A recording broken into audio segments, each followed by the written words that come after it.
All right, let's try that. How's that for no sound?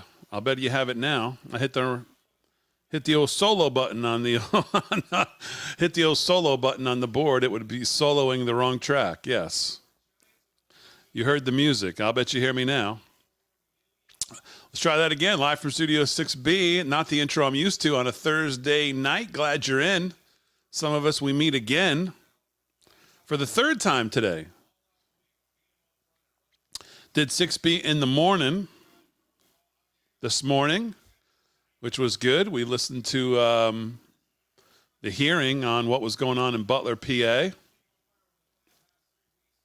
So we were on quite a while this morning on our morning stream. Thank you to everybody who joined us. What's going on, everybody? Farmer Brooke. Janet on Facebook says loud and clear. Hello again, everybody, for the third time, some of you, and I appreciate that. Thank you, Lorraine on Facebook. Rob on YouTube, thank you so much. Yeah, we had a couple good streams today. We watched the president this afternoon in his quickly put together press conference at Trump Tower. I've got the Cowboys-Giants game on here in the studio, so we'll be... I don't know if Slick Rick is going to join us, but we'll see if he's wallowing in misery or if he's in a good mood. Maybe we'll hear from him if he's in a good mood. I'm not sure. Real Prince Doll in the X chat, what's going on? Facebook, YouTube, X, Rumble, wherever you're watching on. Make sure you hit the like and subscribe, like and subscribe, like and subscribe. Hit the thumbs up, subscribe to the channel.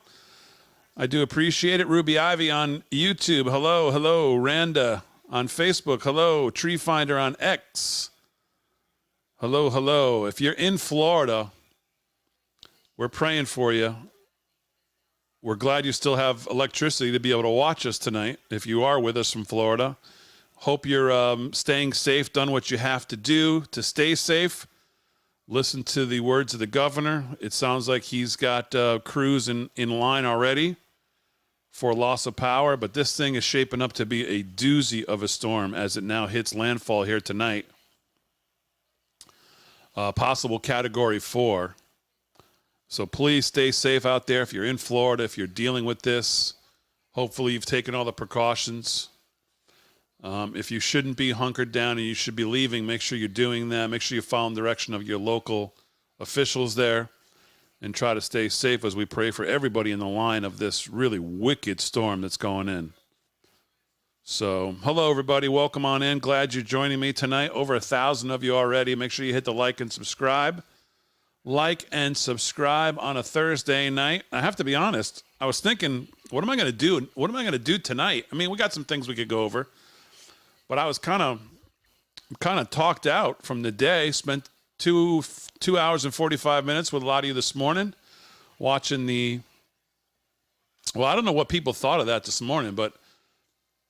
And I know these guys are there, and they happen to, they're thrust into this situation, but I don't know. Some of the I don't know. I even hesitate to call them excuses, but some of the excuses that were being thrown around in this hearing this morning about, it was just like, how do we move the blame away from us as quickly as possible and put it on somebody else?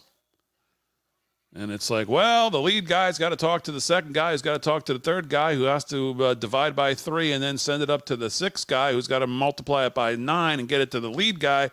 And then they got to spin it in a bottle, throw it up in the air, and then it's got to come back down. And when it comes back down, it's got to go to the fifth guy, and then it goes back to the lead guy. And, there is where the problem lies. And it's like, okay, really? That doesn't make me feel too secure with him going back there.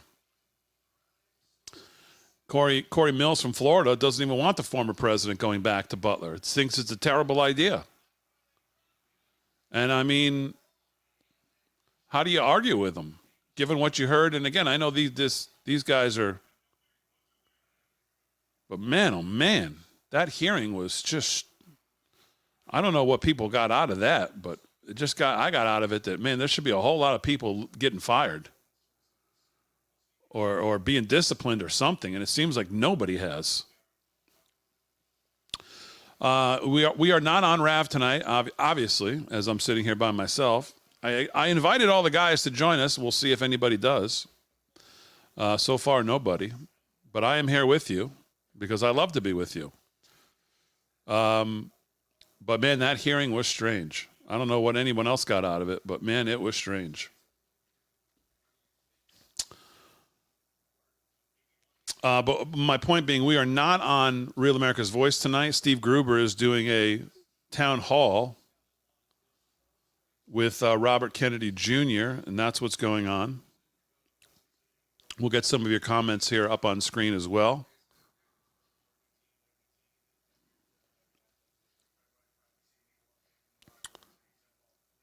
Harry's still on the couch? Yes, possibly. Harry's actually out there. Harry's out in Michigan with Steve Gruber. We can go take a look at what they're doing out there as well. We got some things to cover. Let's start with this storm Helene, as we talked about. Helene is now officially a Category 4 hurricane headed for Florida and Appalachia. This is from 7 o'clock tonight, so about an hour ago. And like I said, this thing is really shaping up to be a doozy. And as you look at Senator Marco Rubio warned about the frightening projections, 15 to 20 foot storm surge. Folks, 15 to 20 foot storm surges is not survivable. It is absolutely not survivable if you're waiting around thinking that you're going to just see yourself through that. You are not. I mean, that is serious stuff. 15 to 20 foot storm surge projected for parts of Florida's Big Bend. No one will survive surges like this, exactly. If you are in an evacuation zone, please get out now. The Suwannee River, 15 to 20 feet. Carabella, 10 to 15 feet. You see some of these other places, 5 to 8 feet, 6 to 10. I mean, these are even massive. I mean, have you ever been on a ferry or been on a boat with 5 to 8 foot swells or 5 to 8 foot waves? You know what that feels like. You want to get off that boat about as quickly as possible. That's about, for those of us who watch Wicked Tuna, that's about the average that those guys deal with, and you see what that's like. 15 to 20 feet. I mean, that is absolutely crazy. Things have intensified in the past few hours. And the latest breaking news is that Helene's now a Category 4.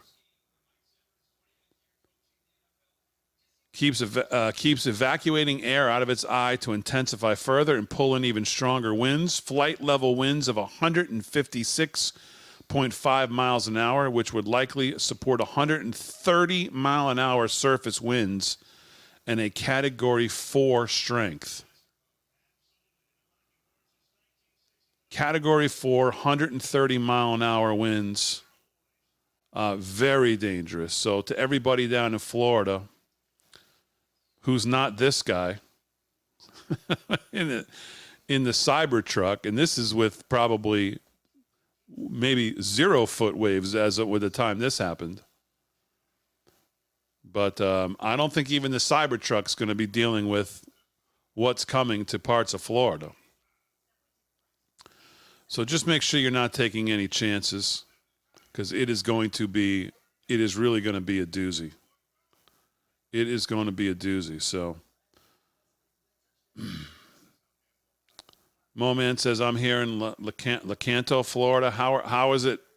If you're in Florida and you happen to be with us, let us know what you're seeing or dealing with as of right now.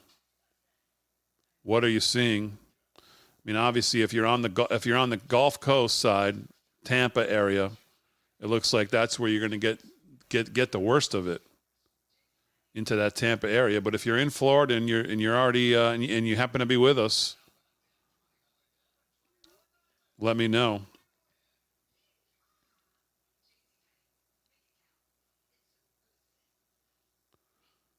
Stephanie, we agree.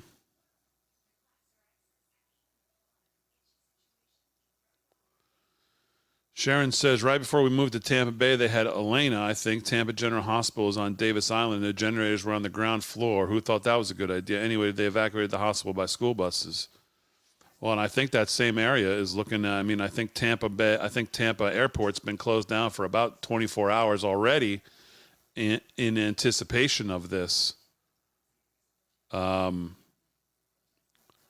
So hopefully everybody is staying safe out there. This is what I was talking about before.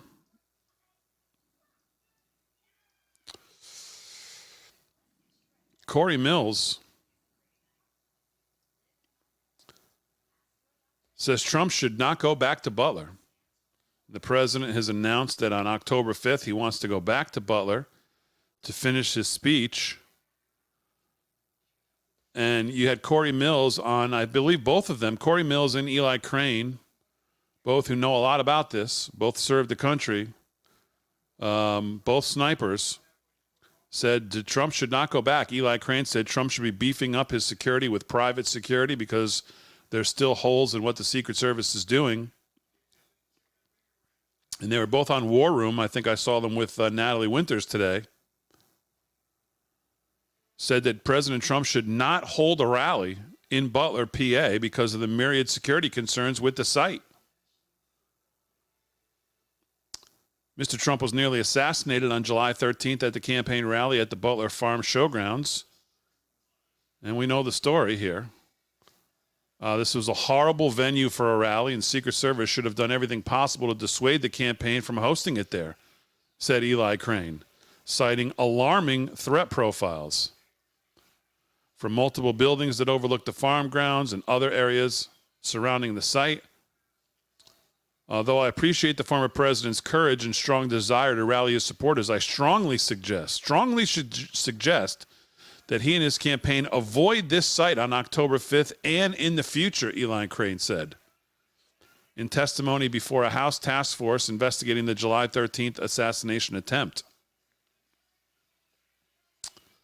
Mr. Crane received military sniping training as a Navy SEAL. He and Corey Mills, a Florida Republican who worked as a counter sniper for a State Department contractor, visited the rally site after the attack on Mr. Trump to conduct a security assessment and identify vulnerabilities that led to the assassination attempt. The two sniper-trained lawmakers testified at a House task force today. Although Mr. Mills did not say so directly during the hearing, he told the Washington Times afterwards that he concurred with Mr. Crane's assessment that Mr. Trump should not go back to the Butler Farm Showgrounds, although he admired his courage for wanting to do so. Trump has been extremely lucky that the two assassination attempts against him.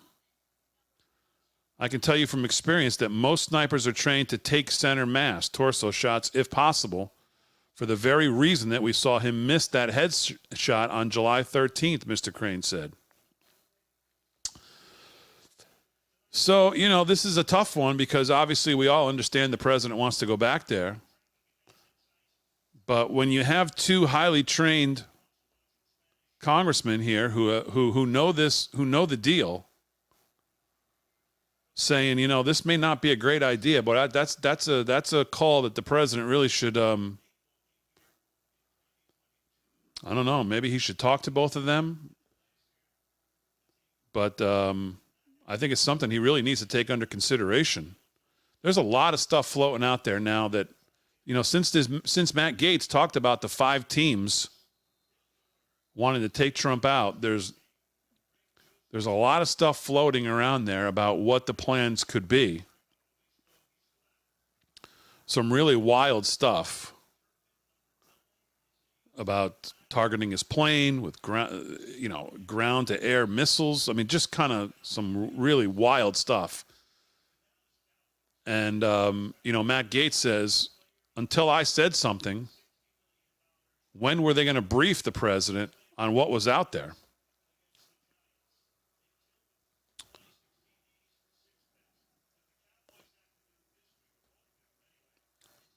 So I know the president wants to go there, and I know the people in that area are going to be excited to have him back, and I know he feels like he's got unfinished business there. But, man, when you have two guys like this saying, you know, this may not be the best idea, And I'm sure they've reasoned it out. Boy, I would think that he would have to pay some attention to that. Pay some attention to that. Are we sure Trump is using the same venue? Well, I believe he wants to go right back to the same place. Big D, you can always talk about manufacturing and auctioning gnomes as a side hustle. Are we going to talk about gnomes here tonight, even though it's just us? That's not happening. He should have town halls only. Well, I'll tell you, I really like what he did today. I think he's so good. I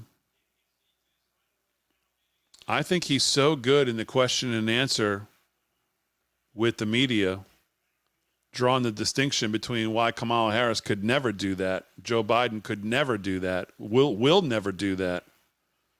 I think he needs to shorten up these press conferences on the first part. I said this, by the way, if you were watching before, you're hearing this for the second time, but I think sometimes when he gets going in these press conferences, it can come across as just sour grapes.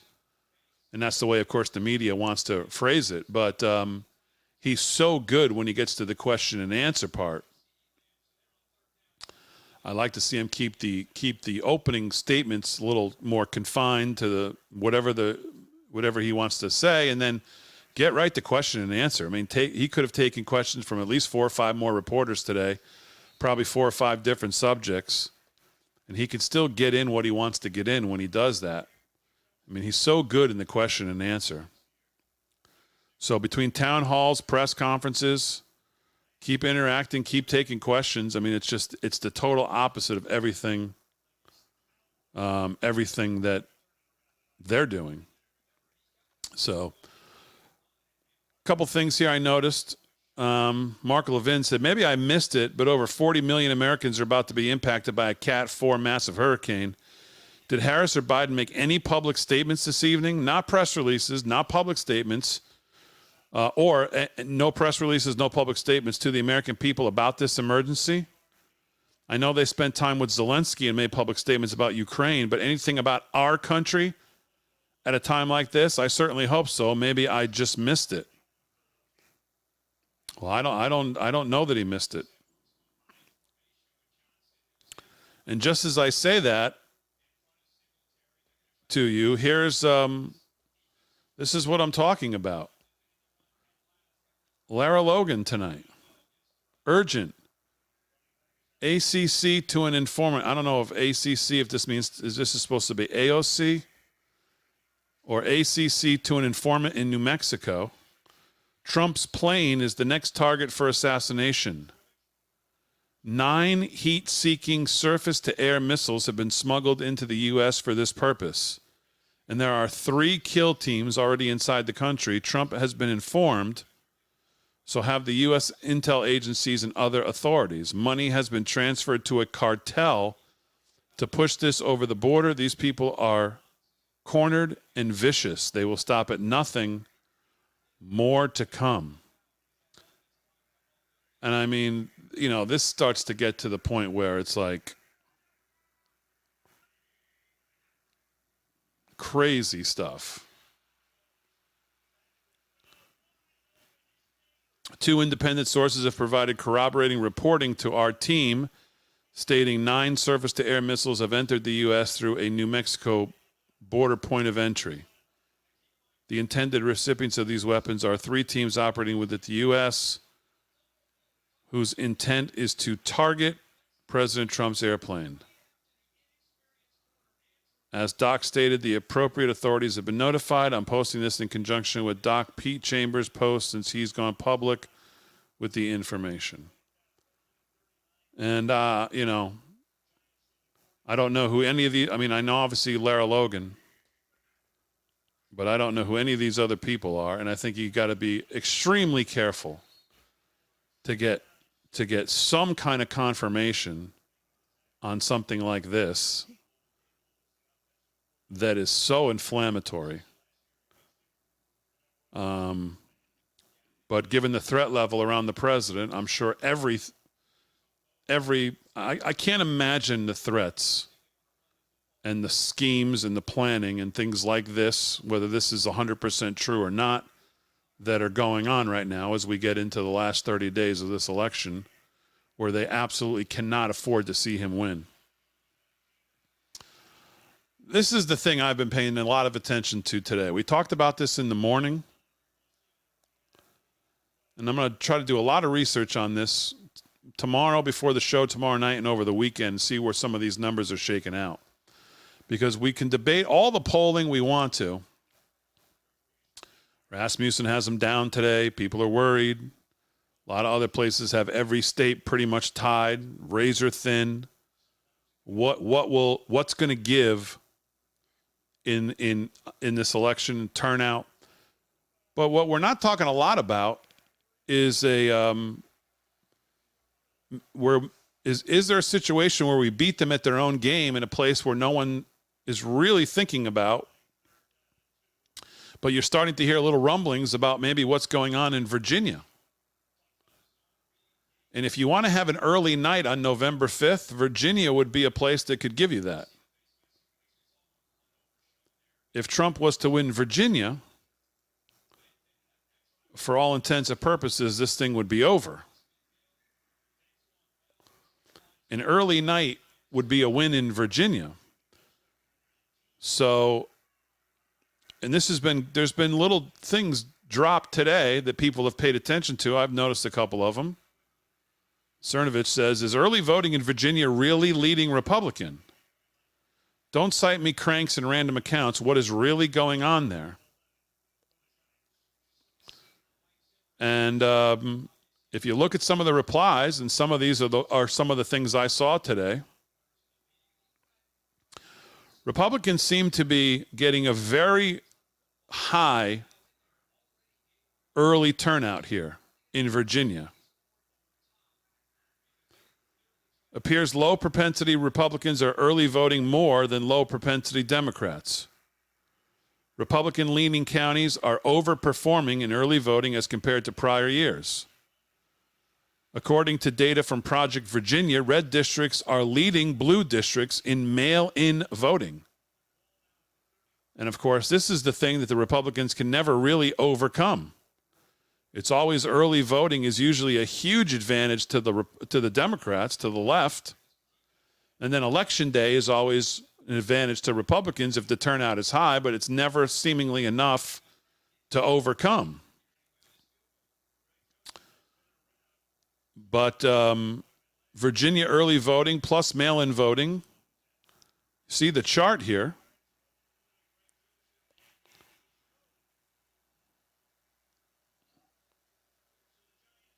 So are the Republicans overperforming early on in Virginia? And could that be a sign that turnout, that no one's going to be able to really gauge what the turnout in that undisclosed Trump vote is?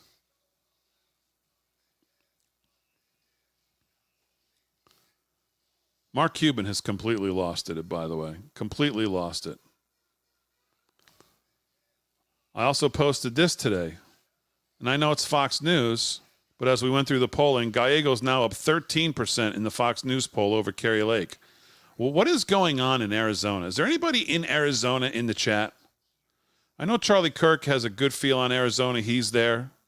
I haven't listened to him. I don't know if he's talked about this. But what is going on with Kari Lake in Arizona? What exactly is the issue?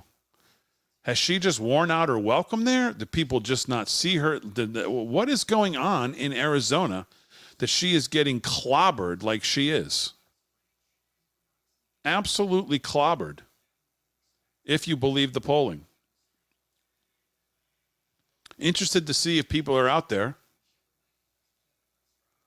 Yeah, Cuban's lost it. Cuban said today that the media really leans right. I mean, I thought he owned the Dallas Mavericks. I didn't know that he worked in the weight room and must have got hit in the head with the weights for years. Because, man, he has said some things that, like, he is off the reservation. Like, he's He's out there in like Biden crazy town.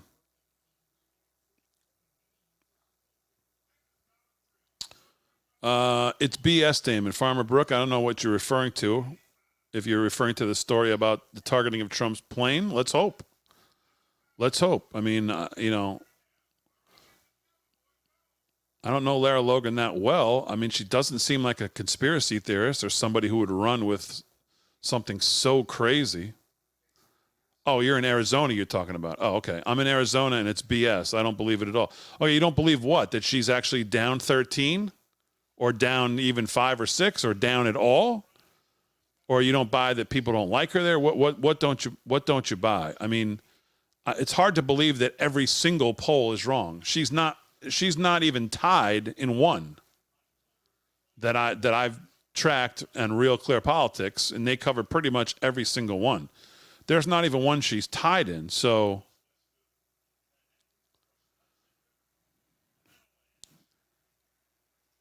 Gallego has too much money. Well, that seems to be a running theme because Trump's getting outspent about $5 million a day too.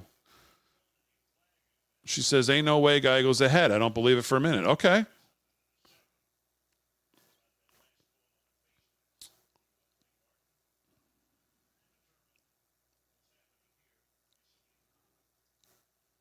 Randy says, damn, they hate her here. Abortion and McCain. Arizona still hanging on to the McCains out there, huh?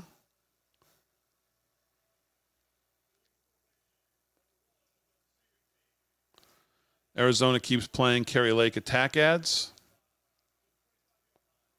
Pam says, I'm here. It's when Kerry mentioned abortions and all of a sudden she went south. Well, she's kind of, hasn't she kind of like, hasn't she also kind of moved her position on it? She kind of moved left. Because I can remember calling her out on it when she did. She did that video, which was a terrible idea. Has she moved back now to the right on? Well, I don't know. Does anybody know what her position is? What's her position on abortion? There are no Trump commercials, only Democrat commercials, Pam says. Well, that's another thing I hear all the time. And I've asked you who are out there if you're seeing the money spent from the Trump campaign.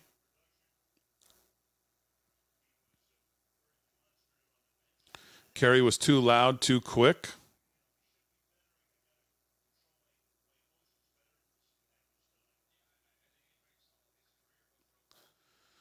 Oh,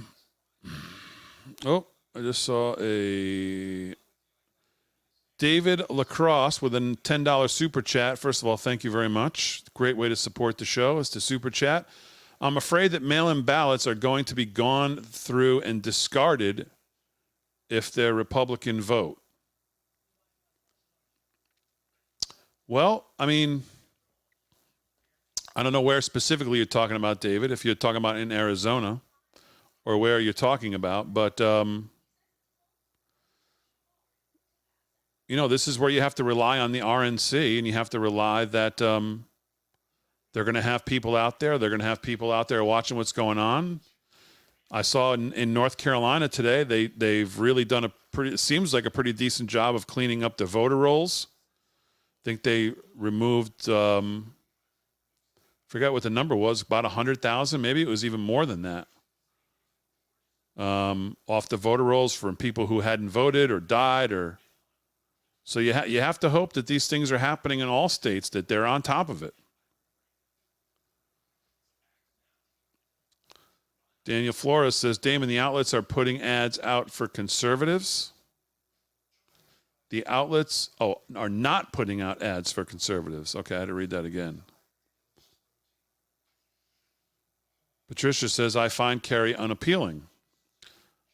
Well, it seems like maybe more than just you do that, because her numbers are really terrible. Her numbers are really terrible. And there's a lot of conservative, I mean, I don't know, she's always seemed like a, pretty kick-ass to me. I mean, but there's a lot of conservatives who don't seem to really like her either. They're very flippant with her, like, oh, here she goes again, she's going to get crushed. What does she want to do next? Like, they just think like there's a grift there with her, which, Yeah, I don't know. I don't know that I've ever seen it. I don't know that she's. I guess people just don't. She seems like she'd be pretty tough. I mean, seems like the kind of person you want to be your senator or your governor. Obviously, she lost that, but it does seem like she's not exactly. She's not well liked, or at least to her support. Now, listen, maybe she has the same support, the kind of support that Trump has, and maybe we're going to get a big surprise on Election Day. And there's voters out there who just won't say they're voting for her. Maybe I don't know if maybe she's tied too closely to President Trump, and so she has some of that same stuff. But I am surprised by her numbers. I was also surprised by this. What's on your screen right now? Because of who wrote it,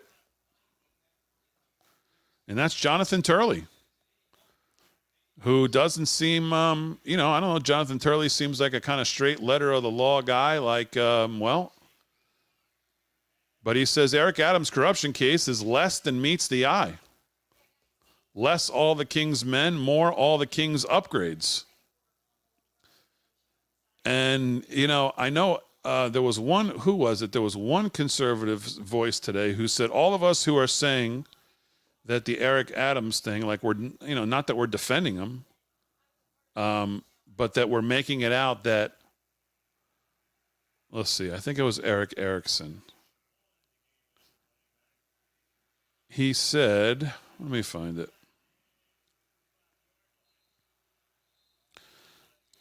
He said, Kerry Lake is proof that being a good communicator is not sufficient to be a successful politician, by the way, but that's not the one I was looking for. It was,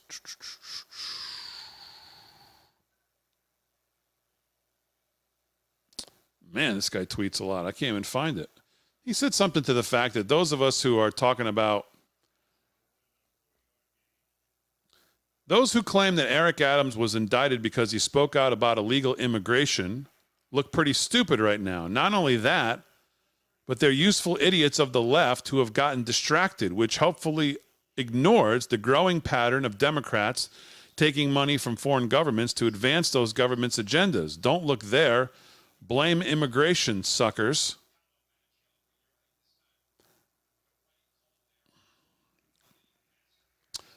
And I don't know, when I look at Jonathan Turley write this,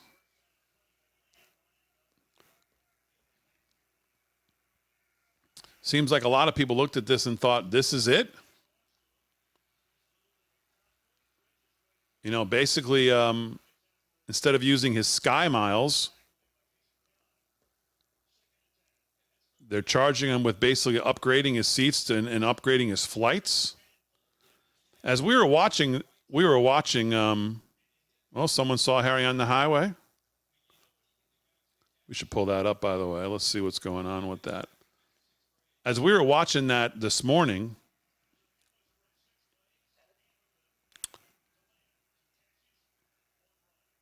I was thinking if this was the bar for officials, I mean, think about the Menendez thing, gold bars, Mercedes, money.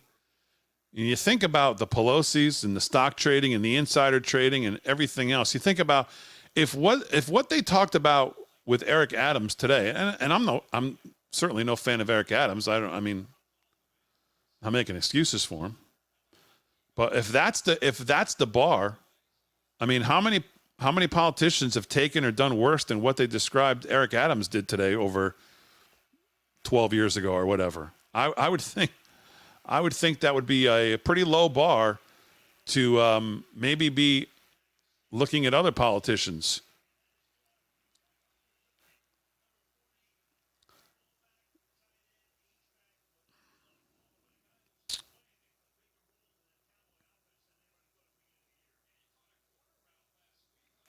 Damon, it's the short hair on Kerry Lake. You think it's the short hair? I think Kerry Lake looks good in short hair. Yeah, Giants are up 3-0. 5 minutes to go. Dallas's offense looks, let's just say I would think that Slick is not all that happy right now watching this game. Oh, is that what the number was? Thank you. 750,000 removed from the North Carolina voter rolls.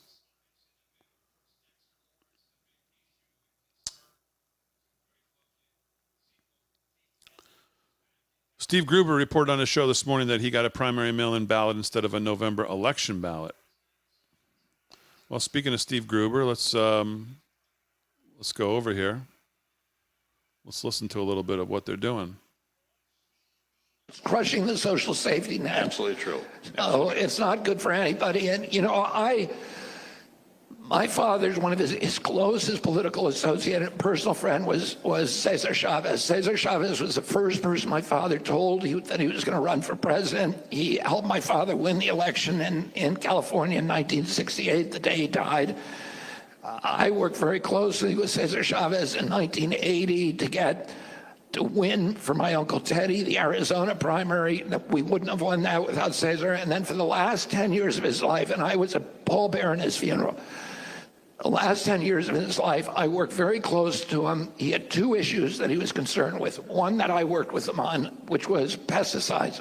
There's 15,000 Hispanic farm workers who are poisoned by pesticides every year, and their families are decimated. But the other issue he was concerned with was illegal immigration, and he was dead set against it. He campaigned all over the country against it because he saw that this mass of illegal immigrants that were coming across the border were hurting his ability to protect American workers for whom he was trying to bargain for good wages and good conditions, humane conditions, and it was damaging his ability. Oh, this was not a Republican issue. This was an issue that unions and Democrats and labor people were all for when I grew up in the Democratic Party, and now need work visas, green cards, legal immigration control. We should widen the gates and make it easier for the people we want to come across, the people who are going to enrich our country. Yes, come across. On merit. Yeah. All right, we're going to take a break here. Real America's Voice special evening with Robert F. Kennedy Jr. When we come back, we're going to talk about the economy, the number one issue. All right, maybe we'll check back in on what they're doing. Steve Gruber in Michigan. Here's some live footage of what's going on as the hurricane rumbles through in Florida. We'll keep an eye on this as well. Plus, we'll get to your comments.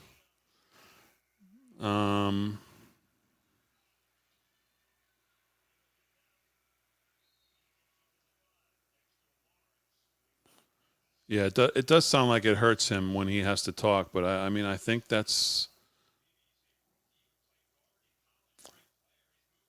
his voice now. Someone explained to me what happened to it, but I don't remember the story. But you know, I thought this was good. I was going to go over this on the show tonight when I thought we were going to be on. But 10 things every voter should know going into the election. And I love a bunch of these. I love number 1 the most, though. Jesus loves you. Read your Bible. Feel that love. This is important not just from the perspective of individual salvation, but because our country requires that we base our system of law and order on Christian principles.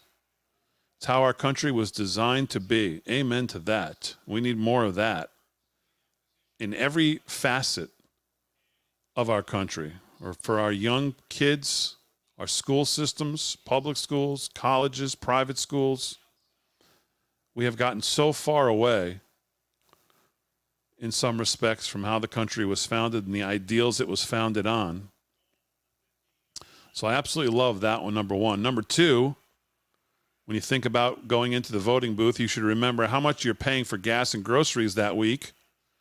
How much did you pay under President Trump? That is how you should cast your ballot. Touchdown Dallas, 7-3. Flag down. No good. Coming back, Dak. Slick is throwing things around the living room at this point. Number 3, you're not racist to recognize that the illegal immigration crisis hurts you. The fentanyl trafficking, crime from gangs and cartels, terrorists, even human smugglers, and sex traffickers, and the mass migration of illegal aliens. Kamala Harris wants open borders. Donald Trump will secure them. Oh, the penalty was on the Giants, 7-3. Well, 6-3 right now, pending the extra point, 7-3 Dallas. Number 4, remember that Black Lives Matter riots of 2020, defund the police, cities burning? Well, Kamala Harris encouraged that. She supports it. Donald Trump will keep your cities safe. Number 5, a human life begins at the moment of conception. Watch live action video animation of what an abortion actually is and then understand that Kamala Harris cheers for abortion up until the moment of birth. Donald Trump agrees with you that Kamala's abortion radicalism, extremism is grotesque. And that's a good way to frame it. Donald Trump agrees with you that Kamala's abortion radicalism, extremism is grotesque. And even if the president doesn't agree conceptually, totally with everything that conservatives believe, that it does begin at the moment of conception. And he even has a problem with 6 weeks. He thinks there needs to be more time. And he believes in the exceptions. I think one way to properly phrase where he stands is at least that he agrees that he may not be necessarily as conservative on the issue as some, but he certainly believes that her stance is radical, extreme, and grotesque, in that they're willing to do it up until the moment of birth. Number 6, do you want to die in a Ukraine war? Do you want your son, your husband, even your daughter to die in war with Ukraine? Kamala Harris started the Ukraine forever war. Donald Trump will end it. The 7th thing you should know going into the election, into the voting booth: Kamala Harris will force schools to allow biological men who identify as women to compete in women's sports, obliterating women's sports. Donald Trump will protect women and women's sports and spaces. And of course, this is the put your head on a swivel, check your common sense at the door when dealing with the Democrats, because of course they talk about Donald Trump in a way that they think this pitch he's making to women recently, if you listen to his rallies, that women are doing terribly under Harris Biden and that they need a Trump administration to come in and protect them from, well, crime and inflation and other things, and protect their kids. Well, the left makes fun of that to say, oh, if anybody to talk about women, they got a womanizer and a guy who this, grab them by the this, and they go back to all these things. Yet when it comes to women's sports, you notice how they don't talk about Trump's embrace of women's sports and defending women in women's sports. There, his defense of women is not good enough for them. But when they want to talk about his so-called Playboy life, then how it affects women is just all fair game to talk about. But if you want to talk about women and how he'll protect women from men who want to say they're women competing in women's sports and obliterating those sports, that will not be spoken of. Number 8, very important. Remember when Kamala Harris and Joe Biden tried to force you to get the COVID jab or else fire you from your job? Remember when Kamala and Biden locked you down, shut down your business, forced your kids to wear a mask to school? Kamala Harris stands by that. She thinks what they did was good. Donald Trump is opposed to lockdowns, enforced masking, and medical tyranny. And in an interview, we didn't talk about this. I don't think we had a chance to talk about this. But finally, in an interview with, I cannot remember her name, but I know she's on John Solomon. I think she does a podcast with John Solomon as well. She interviewed President Trump, and it was as close as I've ever heard him come to talking about the vaccines and how that, I think I said this 3 years ago, that we can separate what he did as far as cutting through the red tape. Good, bravo. He wasn't in a white lab coat in there mixing it up. We get that. We can separate his ability as a businessman and an executive and as a leader to cut through the red tape and get this to market in record time credit due, credit given. The product that we got, though, was a disaster. And he, up until this interview, I've never heard him make that separation until now. And he finally said that he wants to take credit for the job they did on getting the red tape cut and getting this thing done. But he acknowledges that Republicans hate the vaccines, the product, and what we got from, you know, what the end product was, which I hadn't really heard him ever say, and start to make the separation between what he did as an executive and what the vaccines ended up being and what they did to people. Pitchfork 22 says, mushrooms are a gift. Can I tell you that tonight, in between my second stream and this stream, I went to watch my son's volleyball game, and I was sitting next to a good friend, another dad, and he said, have you tried mushroom coffee? And I looked at him and I said, are you on mushrooms right now? He laughed and he said, no, but seriously, have you tried mushroom coffee? And I looked at my wife and I said, no, I have not. Have you? And she said, no. And we looked back at him and said, no. And he said, you have to try it. It has so many benefits, he couldn't even list them all. So if you're in the chat right now, please tell me of your experience with mushroom coffee. That's funny that comment came up, because I literally just had this conversation and had no idea what the hell he was talking about. Yes, I would more usually think to this: keep the fungus out of my coffee, please. I only have 1 or maybe 2 cups a day. I like to enjoy them. He says, well, I'm not sure you'll love the taste. I said, well, no. Well, stop right there then. Stop right there. I don't think that's what I don't think that's what I want to do. I don't think I want mushroom coffee if it doesn't taste good. Janet says, Rizal, great mushroom coffee. I want to know anyone seen any benefit from fungus coffee? Has anyone seen any benefit from fungus coffee or mushroom coffee? It sounds gross. Yes, it does. And I hear it tastes gross. Why would you want your coffee to taste gross?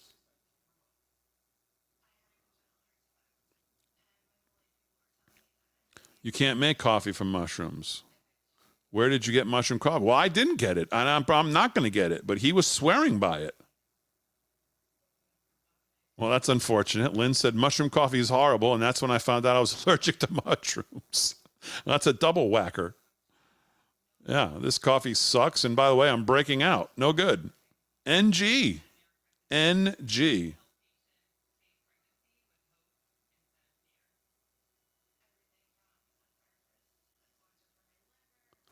All right, well, it seems like this audience is not a huge fan. Susan Fanning says it's good for weight loss. I heard that too. Well, yes, I love mushrooms on pizza as well. That's not what we're talking about, though. What about the mushroom coffee? All right, well, anyways, we'll get back to your comments. Number 9. Remember this when you go into the voting booth. We have a chronic disease epidemic in this country of epic proportions: autoimmune disorders, autism, cancer, diabetes, infertility, heart disease. Big food and big pharma are to blame here. Well, mushroom coffee is not to blame, I can tell you that. Enabled by corrupt government officials who pretend to be industry regulators but profit off our illness. Kamala Harris sides with big pharma. Donald Trump will make America healthy again, of course. Speaking of that, Robert Kennedy Jr. tonight on Rav with our own Steve Gruber right now is going to be a big part of that. By the way, I'm not at all for his proposal about controlling what cereal you can eat. Stay away from my Frosted Flakes, pal. That's no better than Kamala Harris telling us that she's going to try to curb prices on food. We don't need a liberal in a Trump administration telling us what cereal we can or can't eat. because then that becomes, well, then now you're going to, you can't eat this meat and you can only eat that meat. And then that becomes, well, you can only drink this and not drink that. And then that becomes, you can only use this to have your roof on your house. And this you can only, I mean, so stop. Please stop. Terrible idea. Stop it. Be a part of the administration. Great. Tackle the CDC and the HHS and whatever else you want to do. Don't tell us that we can't buy Frosted Flakes. Stop it. Get away. I draw the line at Captain Crunch and Frosted Flakes and Cinnamon Toast Crunch.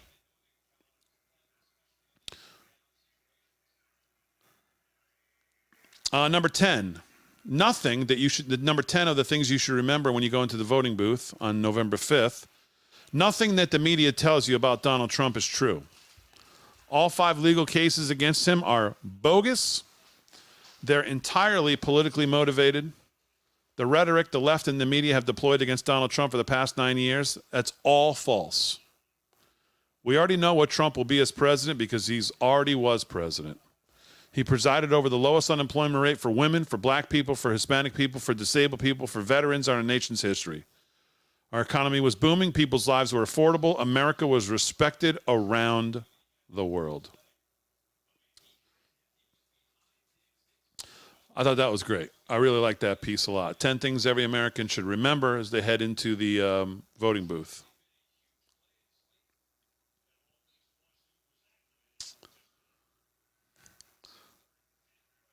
All right, let's go see here.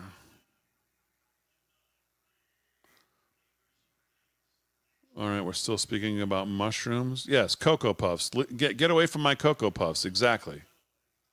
Special K berries. I like that too. Okay, Special K berries. That's a good one.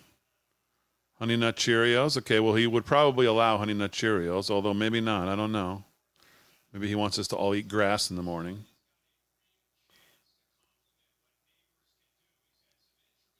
Yes, I'm glad. I'm so glad everybody's with me here. Yeah, there we go. There we go. There we go, Shelley. Come on.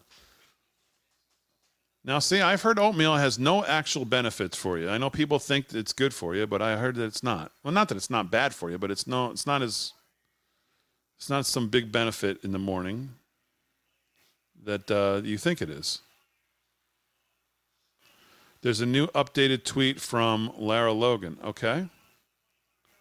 Well, let's go check it out.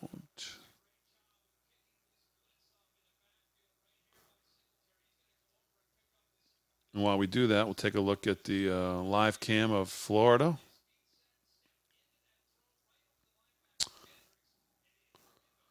Uh, 2,100 of you watching across all platforms. Make sure you hit the like and subscribe. I appreciate you hanging out with us here tonight. Hit the like and subscribe, whatever platform you're on. I appreciate it. All right, let's go to Lara Logan here. Let's share this. That's her pin tweet, Lara Logan. Okay. All right, here's her follow-up to that first one. Note, Iran is not the real threat. That is a false narrative designed to drag us into another war, this time with Iran. Separate source. Iranian made, but not Iran. That is the layer of misdirection. Sinaloa cartel facilitated transfer at the behest of treasonous elements within USG looking to kick off their hot war with Iran. War Inc. baited the leftists into war frenzy with Ukraine, looking to do the same with conservatives via this false flag. Evil. I don't know. This is so far above my head. It all just seems like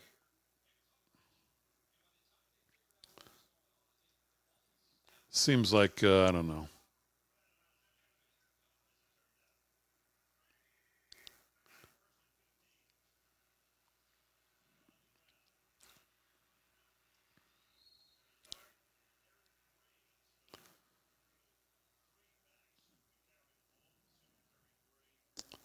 All right, what else is going on here?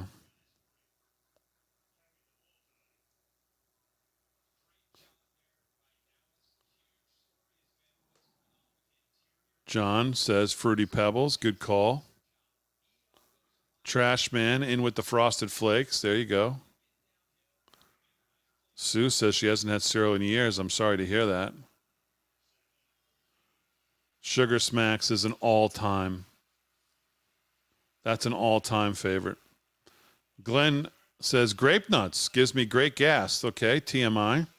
Grape nuts and a little vanilla yogurt was always one of my go-tos. That's always good. Always good. Angela, straight to jail. Wheatgrass smoothies? What? What? Oh, Suzanne says you can still have your Frosted Flakes. They'll just take the pesticides out of them. Well, then what good are they? They're probably not that good after that, right? That's probably what makes them good. Yes, more Fruity Pebbles. Raisin Bran. Okay.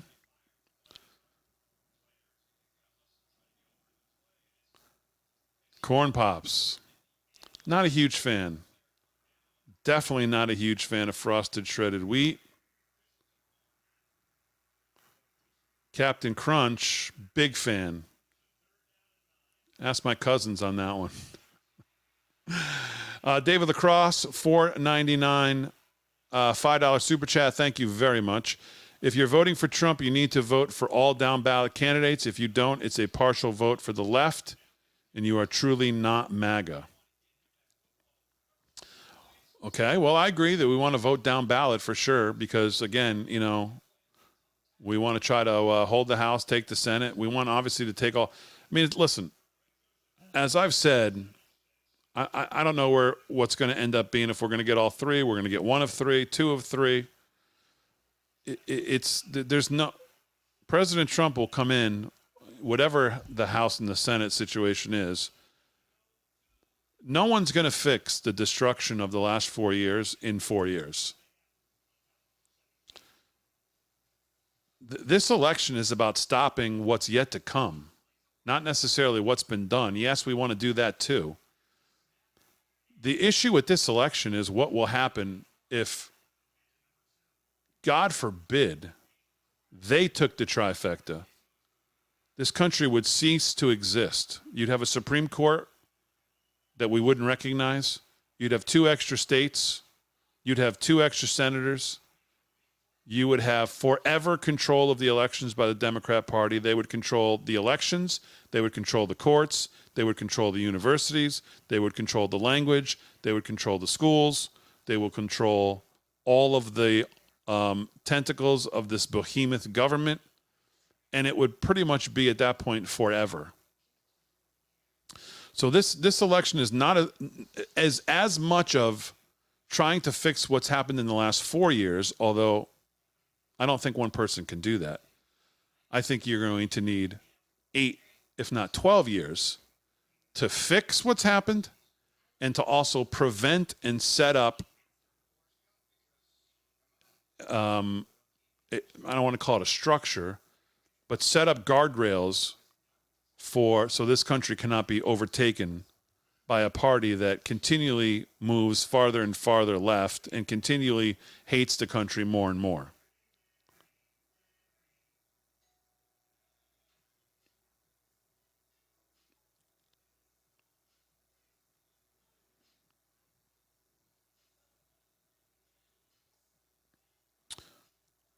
Jane says cereal is poison. End of discussion. Well, that's no fun. You're probably right, but I mean, come on. It tastes so damn good. Peanut butter crunch is king. That's strong. Mike coming in strong.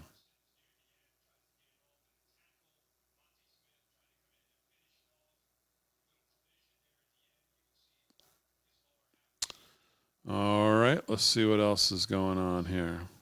By the way, thank you for the super chat. It's a great way to support the show.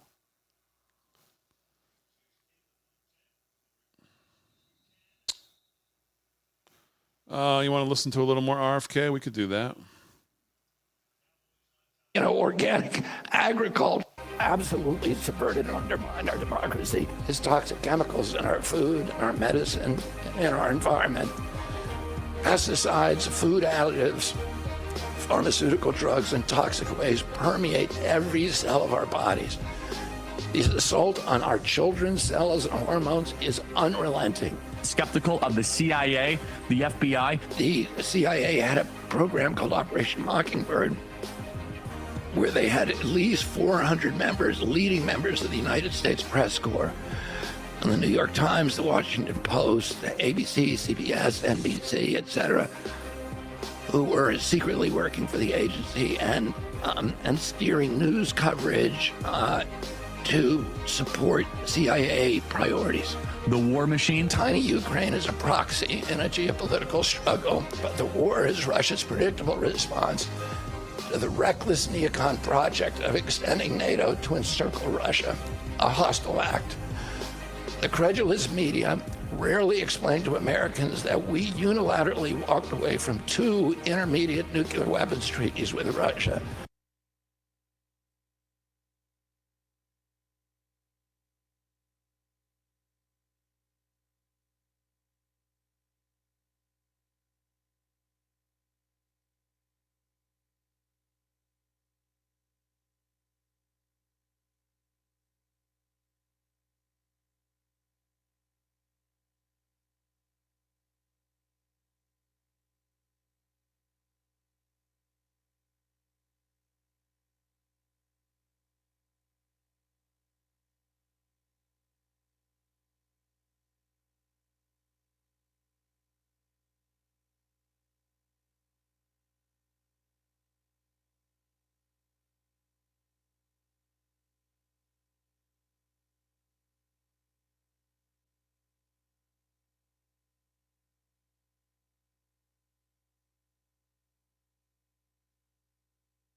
The problem is that we're being mass poisoned in this country. We have 80,000 chemicals that we are subjected to. 1,000 nice if I put it up chemicals for you in to this actually country are hear and illegal see. in Europe. There you go. In our country, chemicals are allowed to be used in our food and put in our air and water until they're proven guilty. In Europe, they're guilty until proven innocent. And because of that, we have the sickest country in the world. We have the highest chronic disease rate in the world. When my uncle was president, about 6% of Americans had chronic disease. Today, it's probably around 60%. And there's diseases like diabetes that when I was a kid, the average pediatrician would see 1 case of diabetes in his lifetime. 40 or 50-year career. Today, 1 out of every 3 kids who walks through his office door is diabetic or pre-diabetic now. The big problem is not those chemicals. The big single problem is agency corruption. The agencies are controlled by the industries they're supposed to regulate. And that the result is that the most valuable asset for the pharmaceutical industry and for the medical cartel, for hospitals, for the insurance companies, the most valuable asset is a sick child. They don't want to kill our children. They want to keep them sick their entire lives with chronic disease that make them permanent consumers, these very, very expensive products. And instead of protecting our health and our food supply, the government agencies are instead operating to advance the mercantile interests of the pharmaceutical industry, the food industry, and big ag, and they've allowed them to dictate these policies that are killing us. Yeah. All right, I want to jump out to the audience now. David Zier, you have a guest there from the audience with a question about our health. Yeah, thank you, Steve. Dr. Joel Kahn. Uh-oh. No sound on Zier. Thank you very much. So much appreciate what you're doing with the Harry. I'll just tell you, 2008 Harry on the highway. campaign called Make America No sound on Zier. I'm going to let you run with it. Let's tell him. Let's tell Harry. Are you the guy who copyrighted that? Because we're trying to. I will. No sound on the microphone with David Zier. Let's see if Harry gets it fixed. And I thank you for, your real Anthony Fauci book, because some of us jumped in. Hundreds of people with the virus got There you thrown go. off They fixed it. every social media platform I was on. There was a little hundreds better. of thousands of people. I'm back on most of them. They won't let me on some. And my colleague to the right, Dr. David Brownstein, treated 10 times as many. If it weren't for your book to give us some credibility, it would have been uglier than it was, being yelled at by pharmacists. We got to get past that. But my question for you is, January 20th, 2025, we've got MAHA, and we need it so bad. I mean, 50% of the people in the room have heart disease and they don't know it. I can help you figure out how we can teach them and wrap them with a program. But we got the kids to work on. Do we go day one? CDC, FDA, NIH, pharmacy, ag, medical schools. We've got to get into medical schools and change the curriculum because they're so biased into drugs, not root cause medicine. But, I mean, we know that Kamala Harris is word salad. We never hear a policy. I mean, you must have a policy January 20th. We're not only, first of all, let me say thank you, and thank you for your courage during COVID. Come over there, too. Dr. David. And David Brownstein, who you mentioned, is my personal doctor. Okay. That's not bad. A legend. So when I need medical treatment, when my kids need medical treatment, I come to a doctor in Michigan to get it. So,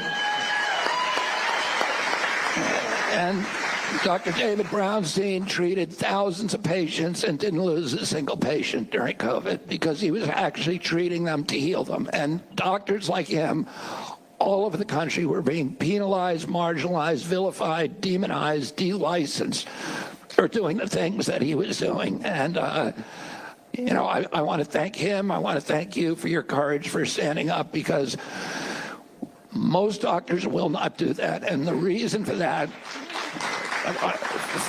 15 years ago, 80% of the doctors in this country were independent, and 20% were part of corporate systems. Today, 80% are part of corporate systems, and they're terrified because they have to pay these enormous medical school bills, and if their employer fires them, they're bankrupt, and they don't have a profession. So they oftentimes keep their mouths shut, and they do what they're told, and that's one of the contributors in this country to this terrible crisis we had. And during COVID, we had a higher body count than COVID than any nation in the world. So we had 16% of the COVID deaths.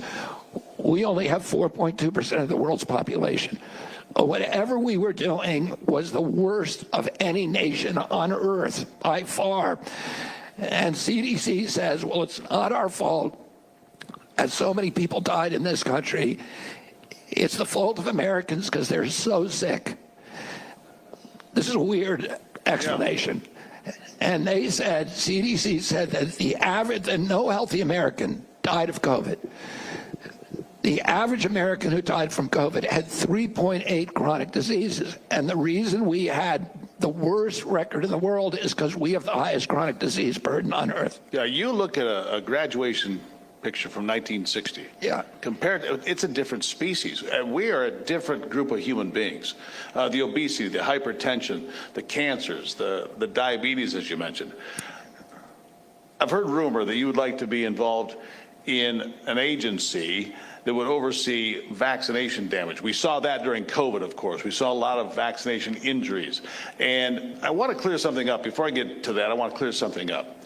You've been labeled as totally anti-vaccine. I don't think that's exactly true.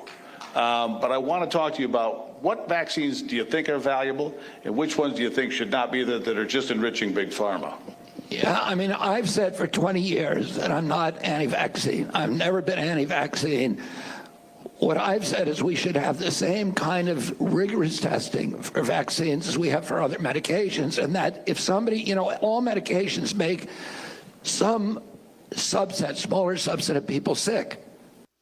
Okay, so we'll continue to check in on that. Bobby Kennedy Jr., our own Steve Gruber on Real America's Voice right now in this town hall they're doing out in Michigan. I want to just get back to, because this is really, again, this is what's got me, we're out here arguing about polls, but has anyone thought about the fact that we could get an early surprise? And I'm harping on this Virginia thing because I keep finding things.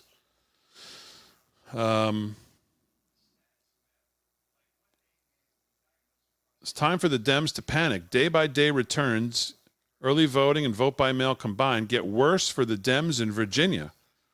Early voting. Below is the daily change from Tuesday to Wednesday. State turnout, minus 12%. Strong Harris counties, minus 22.5%. Strong Trump counties, plus 2.5%. Before anyone says, but Dem mail returns are going to come in, they already are. Wednesday saw a significant upturn in vote-by-mail returns, many in strong Harris counties. Yes, still Dems fell further behind. Vote-by-mail is increasing, but rural turnout is keeping Trump in this. Caveat, some counties were missing EV data, 3 strong Harris and 4 strong Trump ones. For these, I assumed identical turnout from the day before, so not to skew the figures. If anything, any of this actually improves the Dem position, as they likely would have declined in these states too. And then follow up today from 2 or 3 hours ago. Wow, not a trend Democrats should be too happy about. Day over day turnout change. Statewide, minus 12. Strong Harris counties, minus 22.5. Strong Trump counties, plus 2.5. Let me be the first to say, what is going on in Virginia? Is Virginia going back red? Is Virginia going to give us the most anticlimactic November 5th night, and an early night at that? I don't know.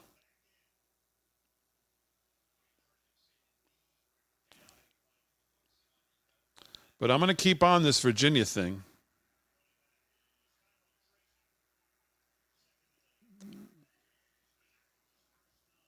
Hurricane Helene is set to make landfall tonight in Florida and the Tampa area. And guys, it's not looking good.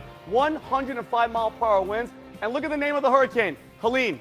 Coincidentally, that's my ex-wife's name. Our divorce was finalized this week, and if this thing is anything like her, it's going to take your car, it's going to take your house, it's going to ruin your damn life. All right, probably blow the neighbors too, but I digress. But anyway, guys, I'm sorry to put my air out on the air, but it's been a rough week. And guess what? If you're in this area, right here, the Tampa area, you're going to have a rough week as well. Okay, and by the way, another coincidence, her mom and dad, Helene's mom and dad are from Tampa. So, hey, John, Marge, you're going to feel it too. You're going to feel the wrath of Helene like I have for the past 4 years. It's going to be aggressive. And you know what? Maybe, just maybe, if we're lucky, this thing is going to catch some of the illegals that the Biden-Harris administration let in and fling these Mexicans back into Mexico, right? You want to talk about deportation? That'd be the best way to do it. And look at this. Guys, this is not good, all right? Tampa, why the hell are you living in Tampa anyway? Let's be honest. Who wakes up and goes, you know, honey, let's move to Tampa? Helene's mom and dad, that's who. And it's coming, guys. So this thing's going to be aggressive. By the way, I've never even seen purple before. Have we ever seen purple on the show? This is not good. And what the hell is that? This can't be good. You know what that looks like? That right there? That looks like Satan's butthole. And there he is. And if you live there, you're going to feel the wrath, just like how I felt the wrath of Helene. So Robert, Mark, thank you guys so much for raising a daughter that ruined my life. If you're in Tampa, get the hell out. I'm done. I think the Jim accosted gave it away. The boys over at Pat Bet David's place, Valuetainment Media. That's a good one there. That's a good one there.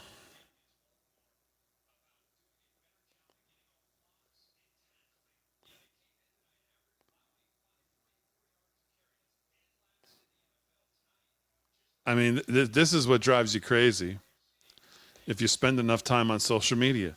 You see the thing in Virginia, you see some places where Trump's up. He actually said in his press conference today, Daily Mail has him up 10. And then you look, and here look at this. Harris 303, Trump 219. Absolute Electoral College wipeout. This is, I guess, this place, Interactive Polls, based on Morning Consult Bloomberg polling. So let's see how they get her to 303.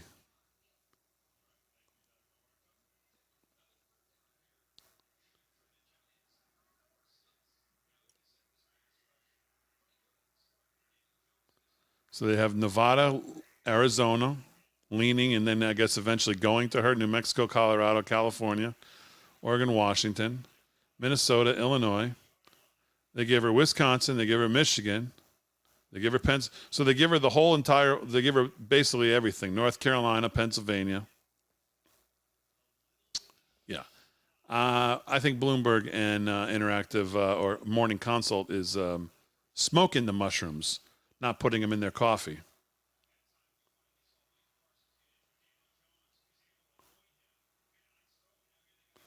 Mark Cuban trying to defend his position that the media actually leans right.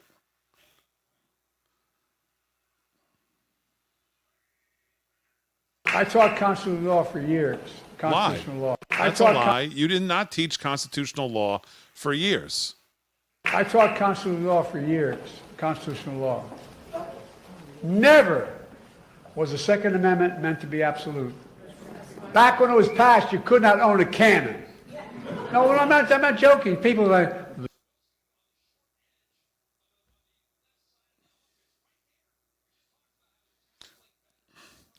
Never was the Second Amendment meant to be absolute.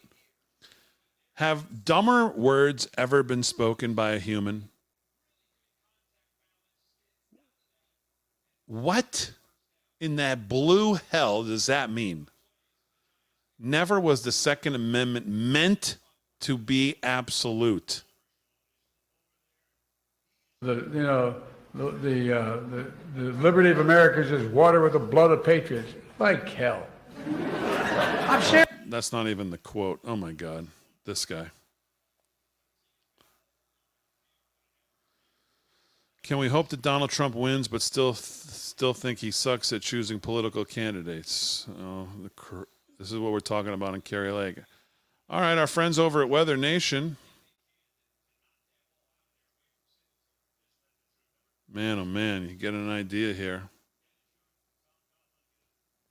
This is obviously earlier in the day, Lee County.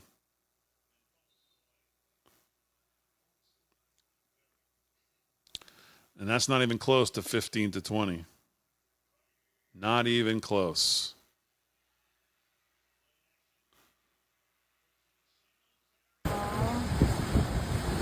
Tampa, obviously earlier in the day as well. Starting to get some more video released. Horseshoe crabs. So,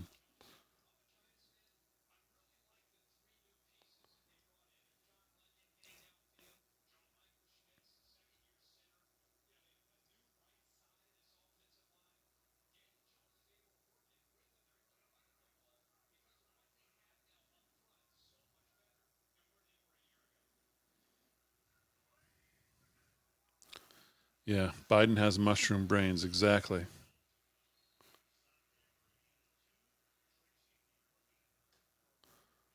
Yeah, I guess everybody. I invited Kevin Downey Jr., Slick, and Delgado, and Vinnie Mac. I know Vinny's away. I think he's still in. I think he's in Washington and then headed to New York for some UN meetings. Child of the King, oh please, Lord Jesus, come and get us. These people are out of their minds. This is proof that God has already given them over to a reprobate mind. 0 shall not be infringed.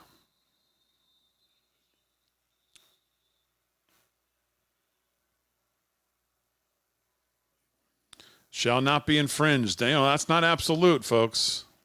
It was never meant to be absolute. Just in that statement alone. So are you telling us, Joe, that you actually know what it was meant? Like, what do you mean by that? If that was not meant, what was meant? Are you deciphering that for us? So stupid.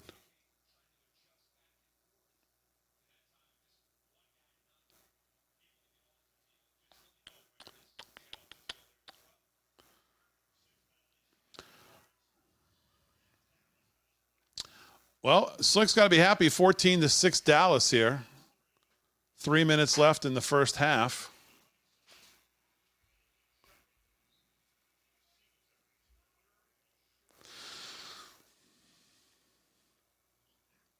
So his Cowboys looking a little better. Taking a little more of... in Scotchgard and all sorts of other places. Also a poison in our environment. It's everywhere. It's ubiquitous. Yeah, I mean, initially it's a flame retardant.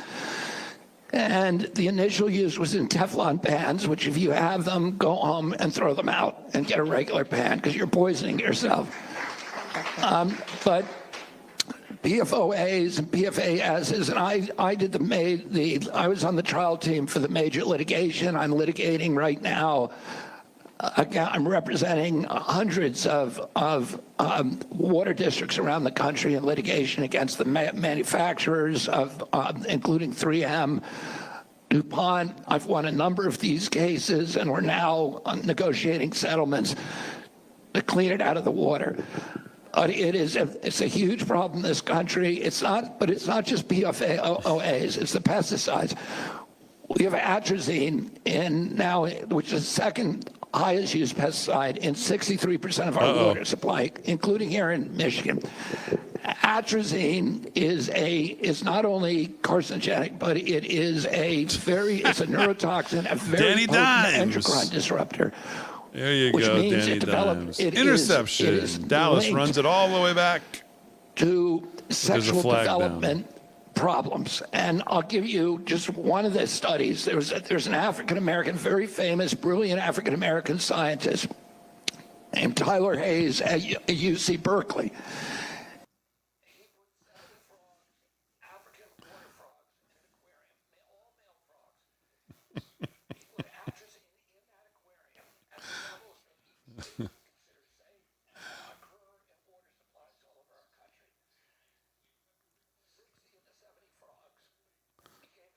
My legs look way better than that. Frogs turn female and produce fertile eggs because of the atrazine. Now, if you were the head of NIH and you saw that, what you would say is we need to do more studies. We need to study in mammal models and ultimately human models to see if this is affecting sexual development in our kids and fertility in our kids. Right now, children in this country teenagers have 50% of the testosterone that they had 2 generations ago. They have 50% of the sperm count they had 2 years ago, 10 years or 2 generations ago. Girls in this country are reaching puberty at lower ages than any girls in the world. So you have 8-year-old girls reaching puberty. The average is 10 to 13. In 1900, it was 6 years older. There's no country in Europe. We have a lower puberty rate for girls than any nation in the world, and we have bigger fertility problems than any nation in the world. The ball back. I Ultimately, guess this it is wasn't an existential interception. for our people, and we have to recognize 2:09 to go. this is a national health First and emergency. 15 And for the I'm going to Giants. urge President Trump on day one to do the same thing they did in COVID, which is to declare a national emergency, but not for infectious disease, but for chronic disease, because that's what's really killing us and threatening our country. We're going to go ahead and take a quick break here and leave it on that note. We're going to come back, talk more about the food, big pharma, the things that are affecting people. We have more questions from the audience here. Really appreciate you being here. It's a special night with Robert F. Kennedy Jr. here on Real America's Voice. We'll be right back.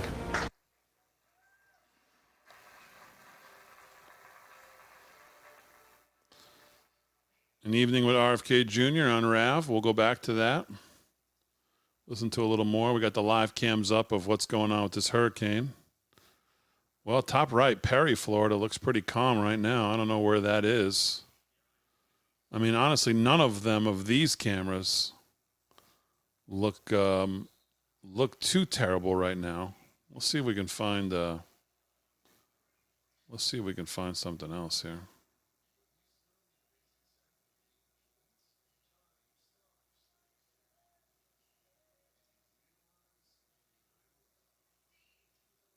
As its eye approaches the coast of Big Bend. Of course, this is a 9 o'clock update that we were able to get. Tower located on Cedar Key reported sustained winds of 55 miles per hour and wind gusts of 73 miles per hour.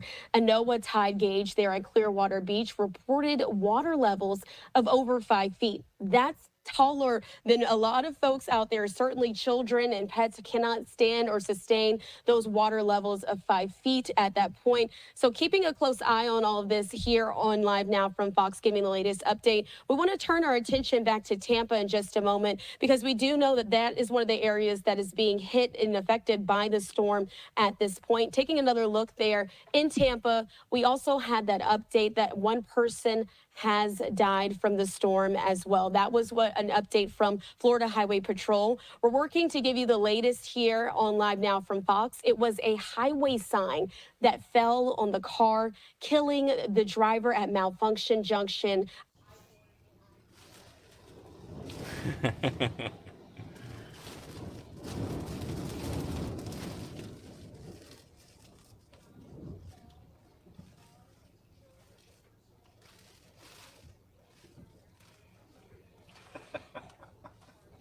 There's some creative people out there. Somebody just said the surge is 6.39 foot now, which means it's up 2.39 feet in the last hour. Wow. He said 50-ish mile-an-hour wind, sustained probably. Yeah, I think it's like 55. 55 gusting, yeah. Probably gusts about 80 now. Yeah. 85. 2 gusts about 85. Terrible. Jim made for some good shots. Yeah, he did.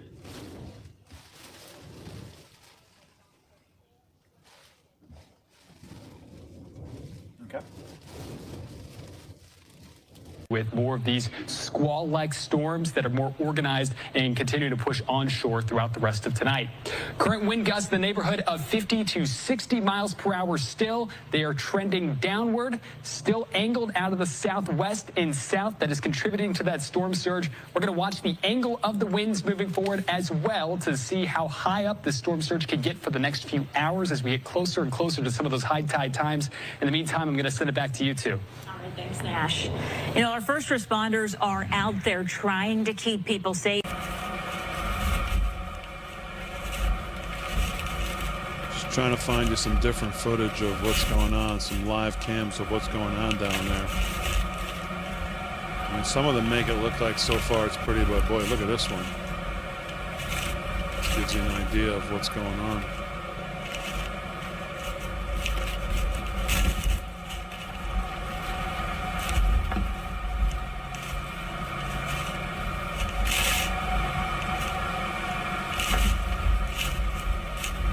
Yeah, that was literally what I was just saying, Diane. I saw your comment. Some of these don't probably do it justice. Is exactly right. She says it's really bad here in Florida. Well, man, we hope you stay safe.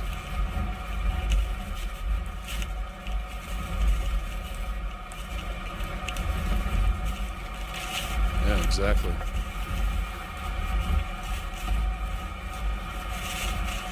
Exactly.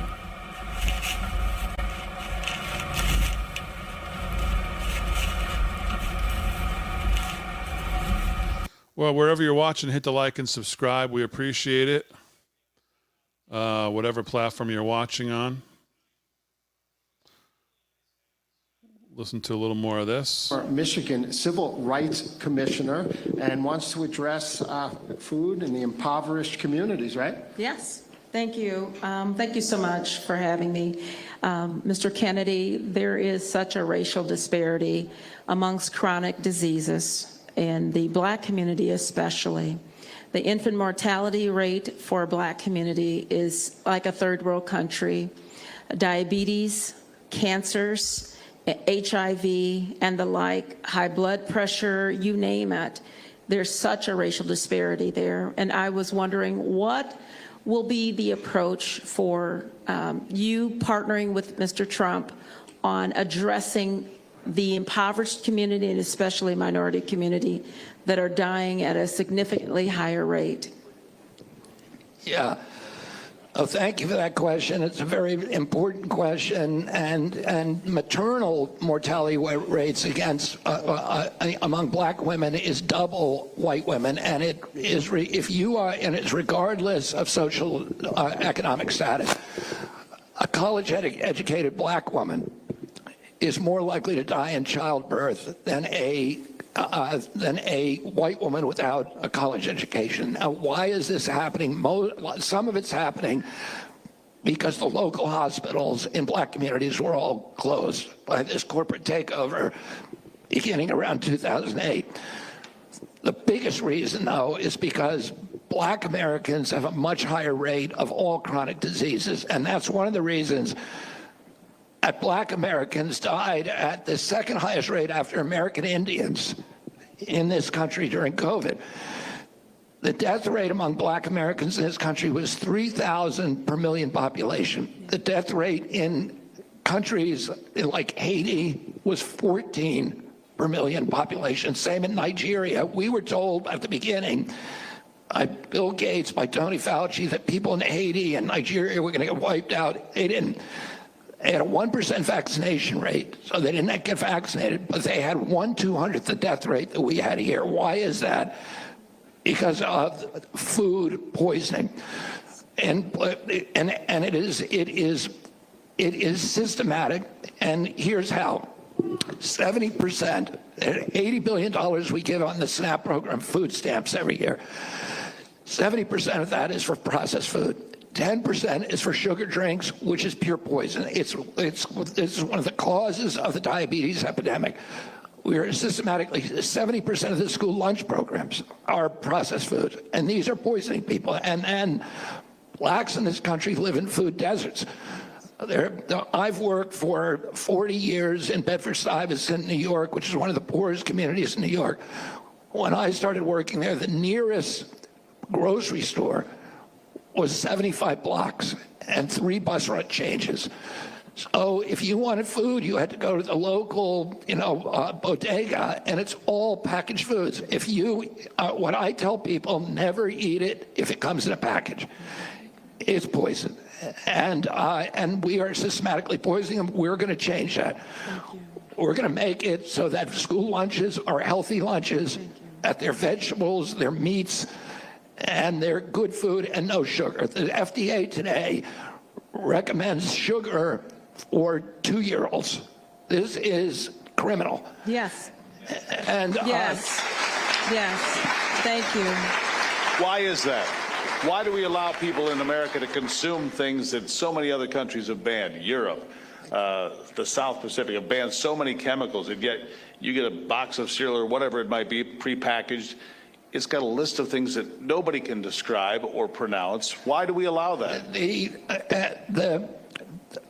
The food industry, here's what happened. In the 1990s, the tobacco industry, which was flush with money, was under attack by these federal lawsuits, by class action suits, and the advertising was reducing the number of people who were smoking.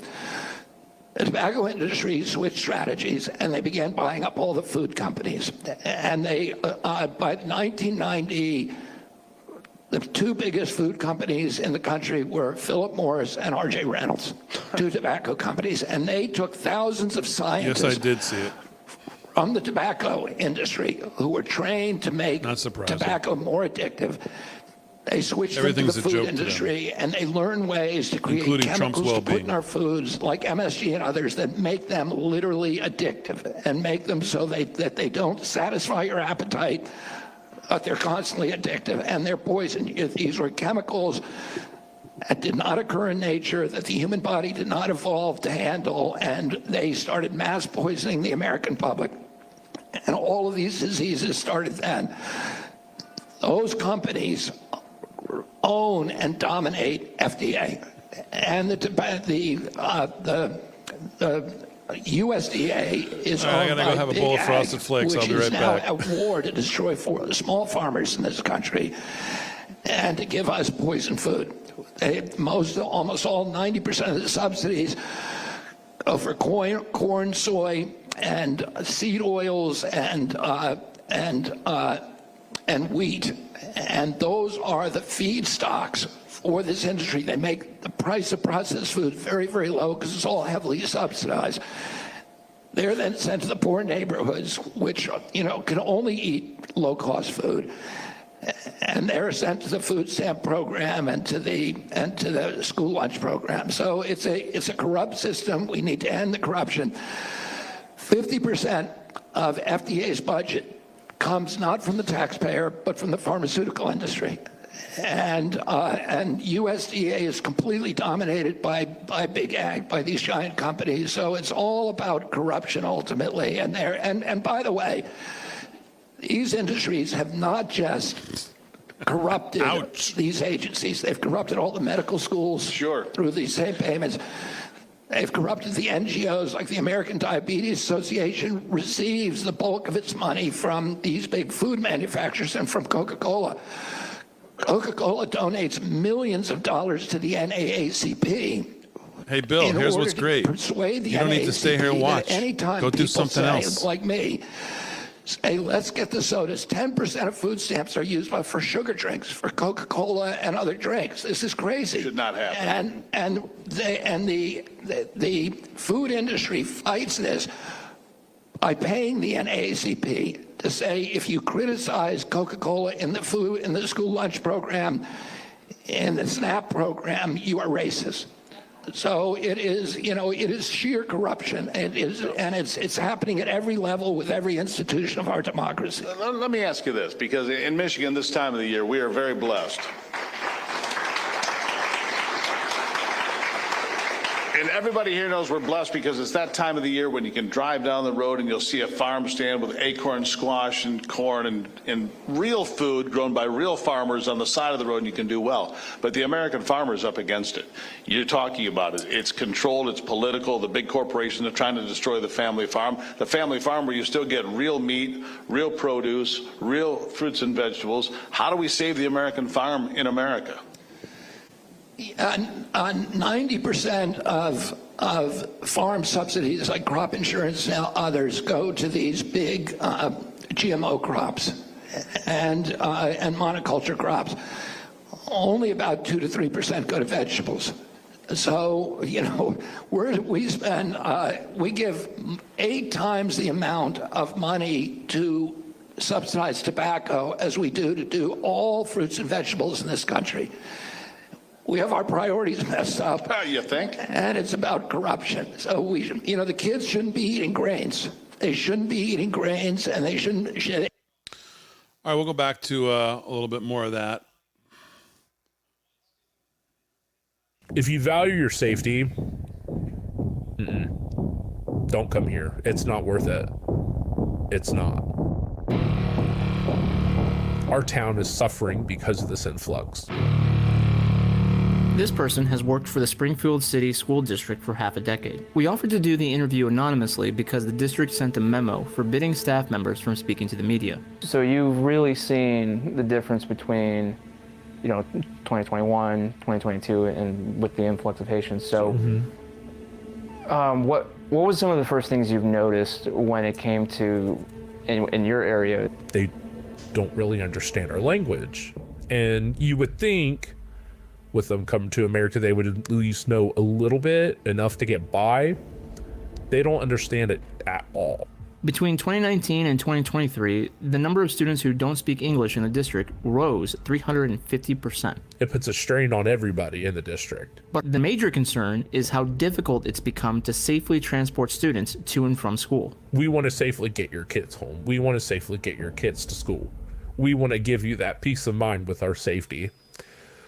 Unfortunately, we have no control of what happens outside. We only have control of what happens inside. Of the bus. Yes.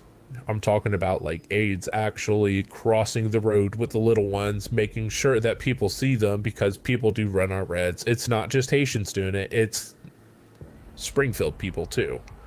They run the reds all the time. The reds are the stop sign on the bus. In your opinion, is the school district doing enough to try to mitigate those outside factors, or is it just they have a little bit from the blaze there on what's going on in Springfield, Ohio? All you hear from Corinne Jean-Pierre is that everything over there is just wonderful. All these people came in, they're building this town, they're helping it so much, and everything is just great. And then you talk to people on the ground, and whoops, maybe not so much. maybe not so much. Where is this? Taylor County, Florida Sheriff is telling residents to write their names with permanent markers on their skin if they aren't evacuating for Hurricane Helene. Holy cow.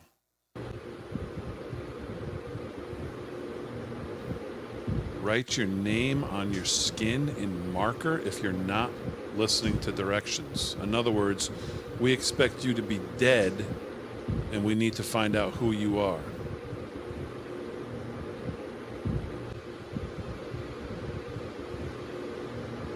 Wow. Okay. That's pretty wild. Task force to wave him in. This is Eric the guy Prince, who I should know be you in got to charge of bounce Trump's your type, but real quick, security, just give by us the your way. sort of top line assessment appraisal of the hearing that we saw today, what you think we still need to press on, and frankly, just how to keep President Trump safe. Look, I think the simplest, fastest way to supplement security, because the Secret Service is not going to change until there's actual accountability and the people that were deficient, that don't want to do the job, are removed. The fastest way to supplement his security is to bring in some JSOC operators from Delta or SEAL Team 6. They have a lot of capacity, highly trained, the most proficient commandos in the world. And I think the best argument is it takes a hunter to stop a hunter. And having people with a very offensive, predatory mindset is the best way to protect Trump, to think about all the vulnerabilities and how to plug those vulnerabilities. And it's a government to government thing. There's lots of track record and precedents in doing this. Remember when George Herbert Walker Bush was president and he'd go fishing, sometimes with foreign leaders, while he was in Kennebunkport, Maine, he was protected by SEAL Team 6 and their boats and their guns. So this is not unheard of. This is not unprecedented. And they can do it for both candidates. But certainly there is concern. There's lots of intel floating around about Iranian hit teams having entered the country, including with manpads, with a missile that could shoot down Trump's plane. That is exceedingly dangerous and must be taken seriously. And action must be taken to prevent that kind of attack.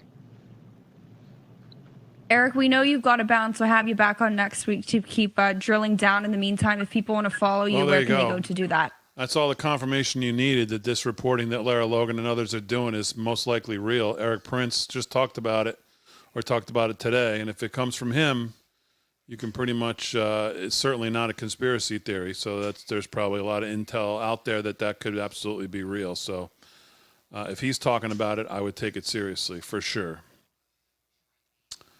So, $20 super chat from Child of the King. Thank you very much, first of all, for the support.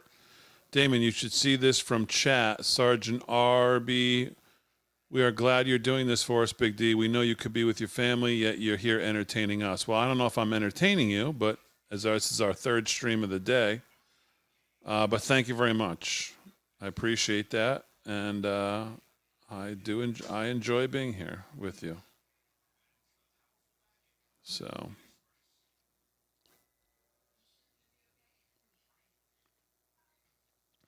but I appreciate it, and I appreciate the super chat too. Child of the King, as always, thank you very much.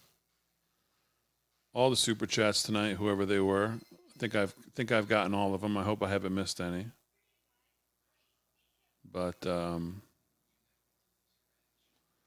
Nolan says, thanks, Big D. My mom watches the show and we love it. All right, that's awesome. Thanks so much. And say hi to Mom.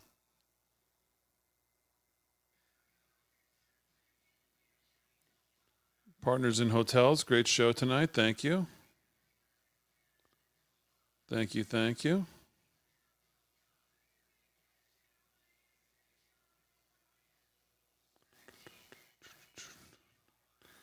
Just going through all your comments, trying to go back, make sure I didn't miss any. I'm not sitting here blanked out.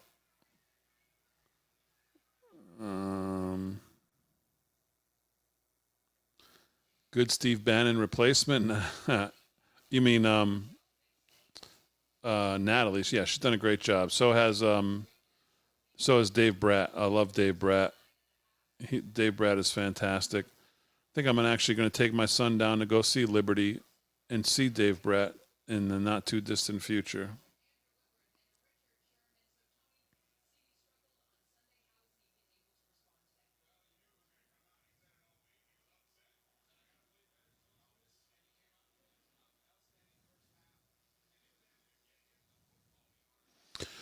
Well, 13, what is it, 13-9 at the half? Dallas looked, I guess better, not great.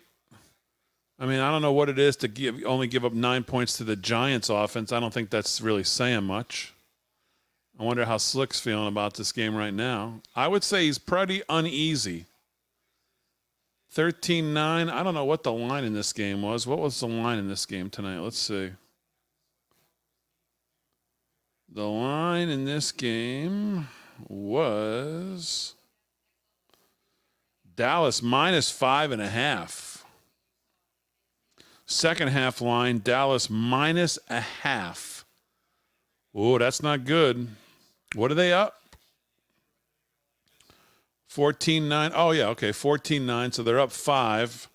They were laying 5.5, so the second half line is a half. That's pretty much what you'd expect. So I think with it, no matter what side you're on in this game, I still think I think I'd rather, if I had to choose a side even at halftime, I think I would probably be more comfortable if I had the Cowboys laying 5.5. I think they could win the second half by, I mean, they could win it by at least 3. So they could definitely cover 5.5. I don't think I would feel great about having the Giants plus 5.5 here. They're just inept in so many different ways.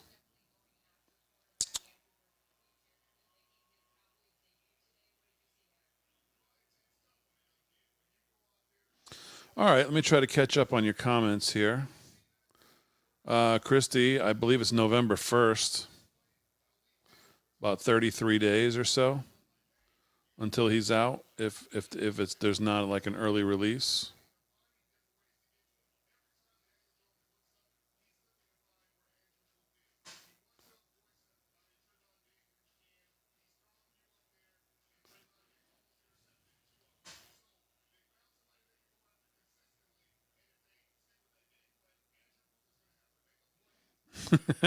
Slick just threw his red boots out the door. Possibly. I can't imagine he's feeling too secure. Slick, if you're watching, why don't you check in during halftime here?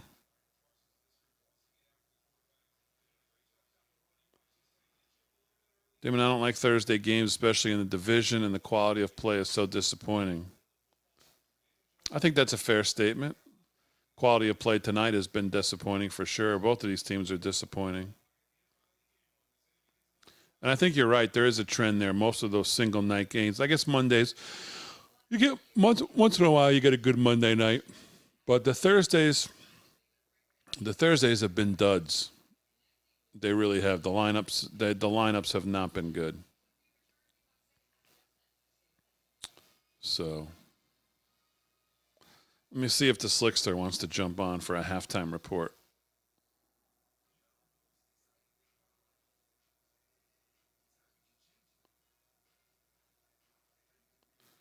You want to jump on for a halftime report?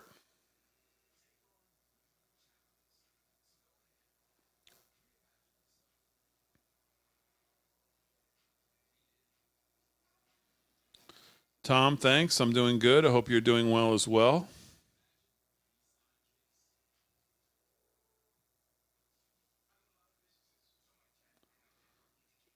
Deborah says Dallas will blow it.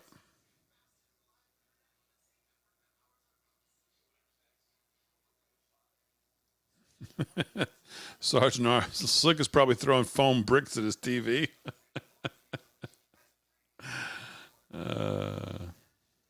I would think he's not too comfortable with this lead. Am I going to get him to run? I don't think I'm going to get him to run.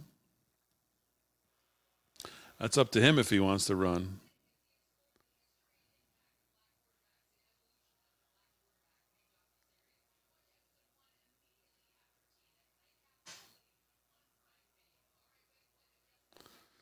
Don't ask him, tell him. No, I don't. I started the show, but I'm not the boss. They do what they want to do. Yeah, Doug Otto's probably riding his bike. He's probably on mile 153.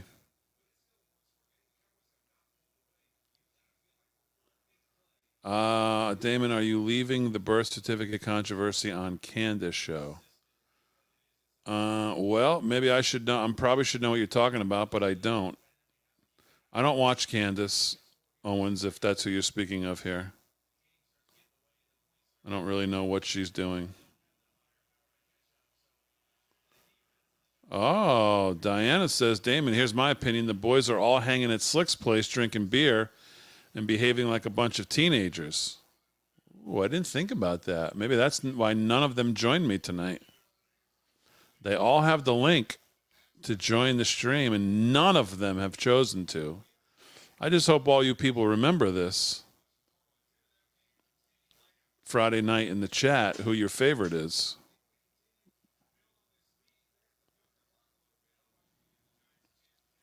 Is this the new format for the show? No, this is not. This is the goof around on Thursday night format because it's my third stream of the day. I got nothing else to talk about. I'm watching the football game, and we were not kicked off, but we were replaced tonight because Rav did a special with RFK Jr. and Steve Gruber. So this is certainly not the new format of the show.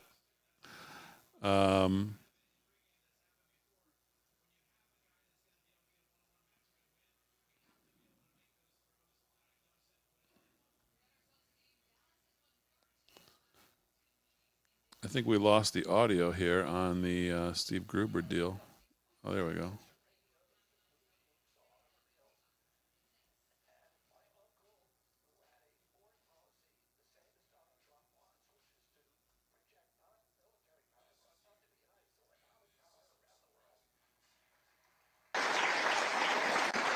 Rather than military power, and our country was beloved at that time. There are more statues to John Kennedy, more boulevards named after him, more avenues, more hospitals, universities in Africa and Asia. Let's put a hold on that, and let's bring in Slickster. Big D, can you hear me? All right, we can hear you fine. We can see you fine. My guess is, at this point, you are not feeling extremely comfortable with a 5-point lead. No, I mean, they barely touched the ball in the second quarter. Not a good situation. So we'll see what happens, but I'm not impressed. And the game is ruined by the refs. I mean, they are flagging everything. I never seen such a lousy pace to an NFL game in my life. Terrible tonight. Okay, most people in the chat tonight, I've been on since 8. Wow. Have said that they say the Thursday nights overall have been stinkers. Yep. But yeah. So I figured you were probably not that happy with no laying 5.5. Now we didn't make any odds makers picks, obviously, but 5.5. Although I don't know. I said if I had to make a decision right now, I think I would rather be laying 5.5 with the Cowboys than getting 5.5 with the Giants, who really are just. I mean, I know they pulled out the win last week, but they just look terrible. I mean, they're just terrible. Yeah, well, Dallas ain't much better. It's really disturbing. They're so flat. There's something wrong internally. I can't pick it out, but there's something wrong with the Cowboys. It's just what it is. Just going to kind of ride through the season and hope for the best. That's all I can do right now. Well, everybody in the chat is saying hello, Slick. Hello, everyone. How was your day? Good day. Good day. Busy, but good day as usual. How was you guys watching RFK? How's that going? Obviously, I haven't seen that. We jumped in. Does Slick Rick have cleats on? How'd they know? How did they know? Yeah, I don't know. They know all, Slick. This audience knows all. They sure do. I can't keep up with it all of a sudden since you jumped on. It's now gone off the rails. Everybody with the hello Slicks. Oh, man, I'm not even looking at the chat. I can't even see it. 29 career touchdown passes versus the Giants. Tied for second most with New York Giants with Sonny Jurgensen, Tony Romo.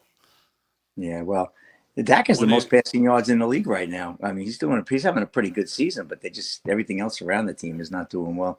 And he should after the contract they gave him, right? $60 million a year. Slick, have you ever had mushroom coffee? No. No mushroom All coffee. right. Well, we know you're watching your game. We thank you for checking in. We'll let you go. Watch the second half. I think I'd rather have your team, so I'm gonna pull them in for you here. All right. To win by more than 5.5, even though I do not have a play on the game. So I'll have a detailed regurgitation tomorrow night on the show. All right. I'm sure you will. All right. All right, PD. Slickster. Enjoy the Good night, second everyone. half. Good Take luck. care. Good night. All right, bye. There he goes, the Slickster. Checking in for you. See that? There you go.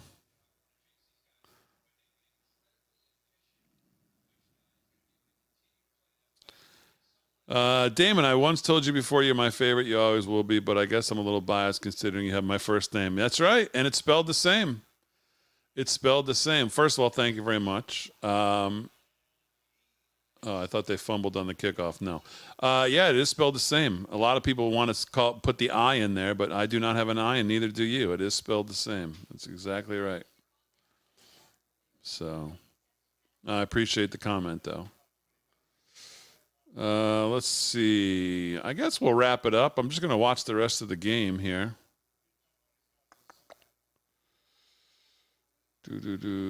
Anything else? Looks like Real America's Voice in RFK is done. So it looks like that's going off right at 10. So it's not your regular Stixby, but we made it 2 hours. We did an 8 to 10 stream here, so that was good. Third one of the day. I'm glad you all joined. By the way, if you can, check out our new sponsor, Freedom Force Nutrition. Great line of nutritional wellness, health and wellness supplements available on Live from Studio 6B right now. Priced great, by the way, compared to some of the stuff that's out there. I did a lot of research before we brought them on. So great stuff. All bottled here in the USA, all capsulated in the USA, all capsulated at FDA registered and GMP certified facilities. So high quality, great stuff. It's all available on the website. Multivitamins for men, for women, whether it's sleep or all kinds of stuff. So go check it out. Take a look at it. Appreciate your support over at livefromstudio6b.com, where you should sign up to be a member anyways, because there's news every day there. All the shows are there. All the replays are there. All the What Even Is That's are there. Everything lives over there. And, of course, all our merch, including our new sponsor, Freedom Force Nutrition. So check them out. Great line of stuff over there. Get some rest, Damon. Oh, I will get some rest later, but not right now. I'm going to watch the rest of the game. And we'll go from there. Let's see. Great job. Great job. Thank you all very much. Glad you were here. 2,500 of you in here. I feel bad leaving. But I don't think you want to sit here and watch the game with me. So we'll leave it on a high note. Great audience tonight.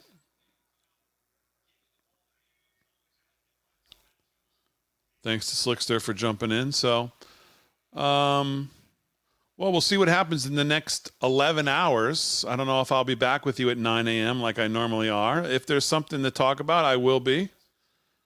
But we'll see. I think 3 times today was a lot. So we'll see what happens between now and then. If we've got stuff to talk about, I'll jump on at 9 a.m. again for 6B in the morning. If not, I will certainly obviously see you tomorrow night, 8 p.m. We'll be back in the studio, back on Real America's Voice for a Friday night. President Trump's doing a couple things tomorrow. I believe in Michigan. I don't believe any of them will overlap into 6B, but I think right before he's doing a speech, maybe around 6 o'clock. Damon, is that the total of social media? Yes, that's the total, about 2,500 between the 4, Facebook, YouTube, X, and Rumble. And I appreciate whatever platform you're on, if you would hit the like and subscribe or become a subscriber, follower, whatever they call it. Not subscriber if you have to pay. I know X, there's an option for you to pay. You don't have to do that, but just make sure you follow the page on YouTube. Make sure you follow the page as well. Hit the thumbs up. I would assume Rumble and Facebook are the same. Facebook, I know you can just like it or become a follower. 117,000 now on Facebook. Crossed over 15,000 on YouTube. Really want the YouTube numbers to get up. I don't know what this means. Letterman got raided. Like as in David? I don't know what that means. Great chat, everybody, tonight. Yes, great chat, as always. Pray for everybody in Florida. Absolutely. Stay safe out there tonight. All right, everybody. Enjoy. If you're watching the game, enjoy the second half, as I'm sure Slick will if his Cowboys can pull this one out. Maybe I'll see you tomorrow morning at 9 a.m., but if not, I'll see you tomorrow night, 8 p.m. live from Studio 6B, Real America's Voice. Make sure you check us out at livefromstudio6b.com. And make sure you support, like I said, check out our new sponsor with Freedom Force Nutrition on the site. And, of course, as always, Mike Lindell, MyPillow. LFS6B is the promo code to use at checkout. Giants on the move here. Boy, I may be wrong. Giants may take the lead here. They're pushing the ball down. Oh, boy, good thing we let Slick go when we did. All right, everybody, thanks so much. Enjoy the rest of your night. I will see you maybe tomorrow morning, but definitely tomorrow night. So we'll see you on one of those two things. Thanks to everybody. Appreciate all the support. Appreciate you being here. Appreciate the support in all the different ways you give it. And I'll see you tomorrow.